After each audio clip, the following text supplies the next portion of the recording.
तो दोस्तों पिछला वीडियो में हम लोग बात कर रहे थे पॉलिटिकल साइंस का और हम लोगों ने 25 क्वेश्चन देखे थे। कोई ऐसे स्टूडेंट्स जो अभी तक 25 तक नहीं देखे हैं तो एक बार प्लीज आप लोगों से रिक्वेस्ट है कि आप लोगों को पता है कि 6 मार्च से आप लोगों का एग्जाम होने वाली है और ये 8 मार्च तक चलेगी, यानी आप लोगों का 3 दिन में पूरी तरह से एग्जाम समाप्त हो जाएगी।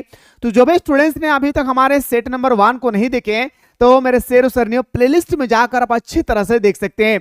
और हाँ, एक बात याद रखिएगा, जो भी स्टूडेंट्स ने अभी तक हमारा ऑनलाइन क्लास 11 का स्पेशल कोर्स को ज्वाइन नहीं किए, फटाफट आप लोग जाकर जल्दी से यहाँ पे जाकर ज्वाइन कर ले, क्योंकि यहाँ पे आपका सुबह शाम दोनों टाइम पे क्लासेस होती है और ये क्लास यकीन मानिए मात्र 299 रुपए में ऑल सब्जेक्ट का जबरदस्त तरीके से आप लोग को तैयारी कराई जाती है। साथ ही साथ PYQ भी दिए जाते हैं, साथ ही साथ मॉडल पेपर होती है, सिलेक्टेड क्वेश्चन होता है, सबसे इंपॉर्टेंट बात आती है आप लोग का टेस्ट सीरीज जो ऑल ओवर झारखंड में आपको फ्री में दिया जा रहा है। यकीन मानिए आप जल्दी से प्ले स्टोर से मिसाइल क्लासेस के आपको डाउनलोड करके आपने जो ये कोर्स आप लोग अभी नजर आ रहे होंगे क्लास 11 का जो ये आप लोग कोर्स देख पा रहे हैं ऑनलाइन टेस्ट सीरीज, जहां पे आप लोग को selected question, previous question, model paper, weekly test, most important question, ये जो आप लोग देख रहे हैं ना, ये आपको मिलेगी कहां पे? ये फ्री में मैं दूंगा। ये आपको मिलेगी कहां पे?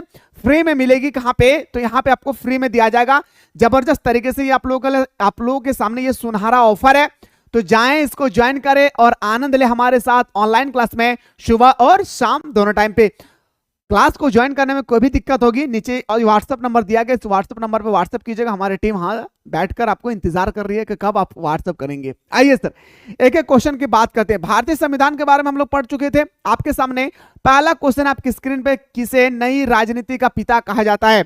अब क्वेश्चन नंबर आपके पास 26 क्वेश्चन है, मोस्ट इंपॉर्टेंट क्वेश्चन, ध्यान से देखना आप सभी को। 26 कहा गया कि किसे नई राजनीति का पिता कहा जाता है, तो मैकियावेली को हम लोग नई राजनीति का पिता मानते हैं भाई, याद रखना है। एक एक क्वेश्चन का हिसाब चुकाना है।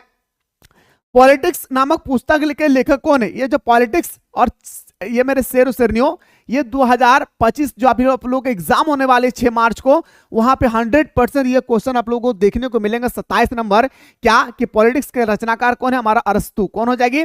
अरस्तु इसका राइट आंसर हो जाएगी। व्यवहारवादी क्रांति का जन्म कब हुआ था? आपसे पूछा गया कि व्यवहारवादी क्रांति का जन्म आखिर कब होती है, तो बताएंगे सर 1945 में हमारा व्यवहारवादी क्रांति का जन्म होती है। यानी मेरे शेर सरनियों बोल सकते हैं सर हमारा 28 का बिल्कुल सही हो जाएगी क्या? सी इसका राइट आंसर। अगला क्वेश्चन आते हैं सर वोट देने का अधिकार, यानी वोट देने का अधिकार। अगर मैं आपसे ये क्वेश्चन पूछूं कि वोट देने का अधिकार किसमें बताया गया है, कौन सा अधिकार में, तो बताएंगे सर ये हमारा राजनीतिक अधिकार है। ठीक है, ये क्वेश्चन याद रखना है। यहाँ पे क्वेश्चन पूछा गया कि वोट देने का संबंध किस स्वतंत्रता से, याद रखना है, तो हमारा बताएंगे सर राजनीतिक स्वतंत्रता से। किससे मेरे शेर सरनियों? सर राजनीतिक स्वतंत्रता से। याद रखना है, कहना कि मां तेरे पसीने की हर एक बूंद को मैं मोती सा चमकाऊंगा, तो सपने बड़े देखना मैं पूरा करके दिखलाऊंगा। याद रखना है 2026 के लिए आप लोग हमारे साथ जुड़े रहे। एकदम 1 अप्रैल से आप लोग का न्यू बैच स्टार्ट हो रही है, जहां पे खतरनाक तरीके से आप लोग स्टडी कराई जाएगी। मात्र 399 रुपए में पूरा 12 महीना पढ़ा जाएगा। और मेरे दोस्तों जब यहाँ पे आप लोग स्टडी करेंगे ना, तो आपको लगेगी कि सर क्या करामात दिखाएं आपने।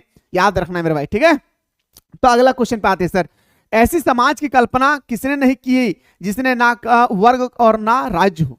यानी ऐसी समाज की कल्पना किसने नहीं की जिसमें ना वर्ग और होगा ना राज्य होगी? याद रखना है। ये स्टेटमेंट देने वाला आखिर कौन था, तो बताएंगे सर ये था हमारा कौन? फांसीवादी। यानी ऑप्शन नंबर हमारा बिल्कुल सही हो जाएगी, डी इसका राइट आंसर। अगला है सर किसने फ्रीडम ऑफ फायर, भय से मुक्त, एकदम याद रखना है 2025, यानी एकदम छप रहा है आपके पेपर में। याद रखना है क्वेश्चन नंबर 31 आपसे पूछा गया है कि भय और मुक्ति से पुस्तक किसने लिखा? अंशासु। क्या? अंशासु, है ना। चलिए सर अगला क्वेश्चन पे बात करते हैं मेरे शेर सरनियों, किनके विचार है कि प्राकृतिक असमानता को दूर नहीं किया जा सकता है? किनके विचार है ये? किसने स्टेटमेंट दिया था कि प्राकृतिक असमानता को दूर नहीं किया जा सकता है? तो ये स्टेटमेंट देने वाला था हमारा रूसो। कौन था मेरे शेर सरनियों? रूसो था सर, है ना। मुस्कुरा के कहिए भाई।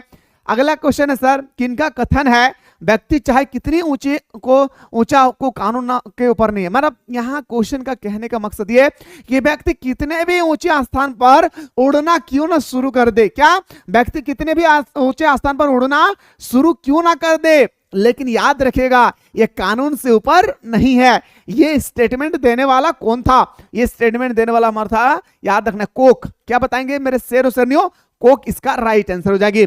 अगला है सर कि प्लेटो ने अपनी पुस्तक यानी आपने किस पुस्तक में न्याय संबंधित अवधारणा की व्याख्या की है? खतरनाक क्वेश्चन। प्लेटो ने अपनी किस पुस्तक में न्याय संबंधित अवधारणा की व्याख्या की है? The Republic. सबसे पहले तो ये आप लोग अपनी कॉपी में छाप ले कि द रिपब्लिक का राइटर कौन है। सबसे पहले आप लोग अपनी कॉपी में ये छाप ले कि द रिपब्लिक का लेखक कौन है, तो बताएंगे प्लेटो है। क्या मेरे शेर और शेरनियों? प्लेटो है। ठीक है, तो ऑप्शन नंबर डी हमारा राइट आंसर हो जाएगी।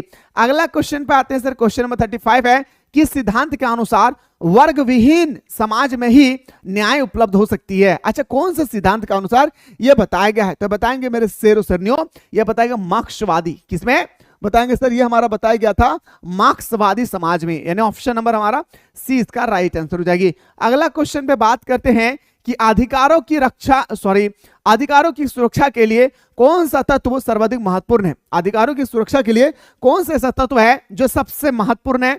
तो बताएंगे स्वतंत्र न्यायपालिका। क्या बताएंगे मेरे शेर और शेरनियों?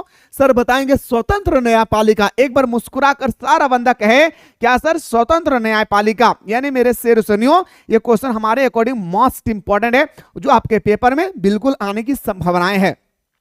किसी कहा कि किसी राज्य की पहचान वहां के अधिकारों की व्यवस्था से की जा सकती है। किसी ने कहा किसी भी राज्य की पहचान, अब जैसे हमारा धनबाद, अब झारखंड के किसी भी राज्य को ले लीजिए, इसकी पहचान आखिर कैसे की जाएगी? तो बताए कि वहां के अधिकारों से पता चलता है कि यहाँ की राज्य की पहचान कैसे हो। ये स्टेटमेंट दिया लॉस्की ने। क्या?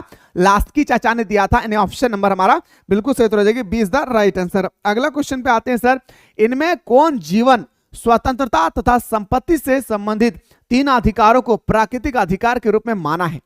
इनमें से बताना है 38। तो बताएंगे सर ये हमारा होगा जॉन लॉक। किसने माना था? जॉन लॉक हमारा राइट आंसर हो जाएगी। अगला क्वेश्चन है सर, अपने से बड़े लोगों का सम्मान करना कौन सा अधिकार है? कितना मस्त क्वेश्चन दे भाई। हम लोग दादाजी, चाचा जी, पापा जी सबको हम लोग आदर करते हैं, सम्मान करते हैं, यस या नो? तो ये हमारा एक प्रकार का अधिकार है भाई। ये हम लोग जो सम्मान करते हैं ना, बड़े को सम्मान, गुरु को सम्मान, है ना, आदि पंडितों को सम्मान, ये हमारा एक प्रकार का सम्मान जो होती है ना, ये हमारा एक प्रकार का, बोल सकता हूं सर, ये हमारा याद रखना है नैतिक अधिकार है। याद रखना 39 का हमारा हो जाएगा नैतिक अधिकार। बोलते ना भाई, ये हमारा क्या है भाई? याद रखिए हमारा कर्तव्य है ना? ये हमारा ऑप्शन। अगर हम लोग सम्मान नहीं करेंगे तो लोग कहेंगे नहीं, अरे अगर बापा माया की सिखाए ले रे, ये बड़ा के कुछ आदर नहीं कर रहे रे, कुछ ना जाना है, बड़ा छोटा के कुछ ना पहचान कर सको है रे, कहेंगे या नहीं? बताइए, है ना? चलिए सर अगला क्वेश्चन में बात करते हैं, किसने आज के विश्व को भूमंडलीय गांव की संज्ञा दी? किसने आज के विश्व को भूमंडलीय की संज्ञा दिया था? तो बताएंगे सर मैकुलहान। किसने? मैकुलहान ने। आपके एग्जाम में 40 से क्वेश्चन रहेगी, ठीक है? मैं 10 क्वेश्चन आप लोगों को एक्स्ट्रा करवा दे रहा हूं। एक व्यक्ति एक वोट, यानी एक व्यक्ति मैं हूं और एक ही वोट डालूंगा। एक व्यक्ति मैं हूं और एक ही वोट डालूंगा। ये सिद्धांत आखिर दिया था कौन? बेंथम चाचा ने। किसने दिया था? हम कहबे दादा बेंथम चाचा ने दहले रे। अगला क्वेश्चन करल गलो रे तोहनी से, किस देश में रमत का नियम के आधार पर नागरिकता मिलती है? रमत न दादा, यहाँ रक्त भितो दादा, रक्त के आधार पर नागरिकता मिलती है। 42 बताया गया है। तो बताएंगे वो हमारा फ्रांस बताए दादा की लागे रे भाई हमारा बहन। ऑप्शन नंबर बी आकर राइट आंसर लगाई। अगला क्वेश्चन तहनी से करल गलो रे, इनमें से कौन सर्वश्रेष्ठ राष्ट्रवाद है? तो हनी से 43 करल गले, इनमें से कौन राष्ट्रवाद है? चाचा कहबे रे उदारवादी राष्ट्रवाद ला गई। की कहबे भाई? उदारवादी राष्ट्रवाद ला गई। अगला क्वेश्चन तहनी से करल गले, किसने कहा कि राष्ट्रवाद एक पूंजीवादी अवधारणा है? किसने कहा कि राष्ट्रवाद एक पूंजीवादी अवधारणा है? ये स्टेटमेंट देने वाले आखिर कौन था? तो बताएंगे सर ये देने वाला हमारा था कार्ल मार्क्स। कौन था मेरे शेर सुनियो? Karl Marx. मैं फिर से कह रहा हूं कि जो भी स्टूडेंट्स ने अभी तक हमारे मिसाइल क्लासेस के आपको डाउनलोड नहीं किए, अभी वीडियो को रोकें और जल्दी से प्ले स्टोर से मिसाइल क्लासेस के आपको डाउनलोड कर ले। डाउनलोड करने के बाद मेरे शेर और शेरनियों आप लोग क्लास 11 ध्यान से देख लें, आर्ट्स स्पेशल बैच, इसको जरूर आप लोग ज्वाइन कर लेंगे। ये यहाँ पे हमारा ऑनलाइन क्लास चलती है, बिल्कुल मेरे शेर और शेरनियों फाइनल एग्जाम के अकॉर्डिंग आप लोग को सारा वो चीज यहां पे प्रोवाइड किया जा रहा है जो आप कभी सोच नहीं सके। हाँ, जो आप कभी सोच नहीं सकते हैं वो सारे चीजों को यहां पे आप लोग को दिया जा रहा है। इसलिए लेट ना करे चाचा, याद रखबीर भाई, तोहनी एकदम जाकर हम जल्दी से इसको ज्वाइन कर लिया। बहुत कम पैसा लागू हो भाई, जहां तोहनी के सब सब्जेक्ट पढ़ाई जीतो। तोहनी चाहे कि ना नाय कि हम बेहतर तरीके से शिक्षा ग्रहण करबो रे, चाहे ना तो जल्दी से ज्वाइन कर लिया और हमने से सुबह शाम ऑनलाइन क्लास में तू जरूर जुड़िया, है ना दादा। अगला क्वेश्चन का करल गले तोहनी से कि समाज की भलाई के लिए राज्य द्वारा किसी धर्म के मामले में उचित निर्णय क्या होगी। 45 आपसे पूछा गया है, तो बताएंगे सर हमारा राज्य धर्म के मामले में हस्तक्षेप करेगा। ऑप्शन नंबर हमारा ए इसका राइट आंसर हो जाएगी। धर्म लोगों के लिए अफीम है, किसने कहा धर्म लोगों के लिए आखिर अफीम है, ये स्टेटमेंट किसने दिया था, तो बताएंगे सर मार्क्स ने। किसने दिया था, मार्क्स इसका राइट आंसर हो जाएगी। किस आधार पर भारत एक धर्मनिरपेक्ष राज्य, आप सभी को पता है कि भारत एक ऐसी देश है जो बिल्कुल धर्मनिरपेक्ष है। क्या है भाई, भारत एक ऐसी देश है जो क्या है, धर्मनिरपेक्ष है। सर धर्मनिरपेक्ष का मतलब होता है क्या, भारत का अपना धर्म नहीं है। अगर मैं हिंदू हूं तो मैं अपने धर्म को परिवर्तन कर मुस्लिम में जा सकता हूं, मैं मुस्लिम हूं तो मैं हिंदू में आ सकता हूं, मैं क्रिश्चियन हूं तो मैं सिख में जा सकता हूं। इसके लिए मुझे किसी भी कानून की आवश्यकता नहीं पड़ती है, ना किसी से परमिशन लेने की आवश्यकता पड़ती है। यहां तक कि मैं किसी भी धर्म का अगर ग्रहण कर लिया हूं, इसका हम प्रचार प्रसार भी कर सकते हैं, इसमें भी हमारी सरकार कुछ भी हमें नहीं कर सकता है। याद रखिए ये हमारे भारत की संविधान की खूबसूरती जो हमें भीमराव अंबेडकर ने दिया है।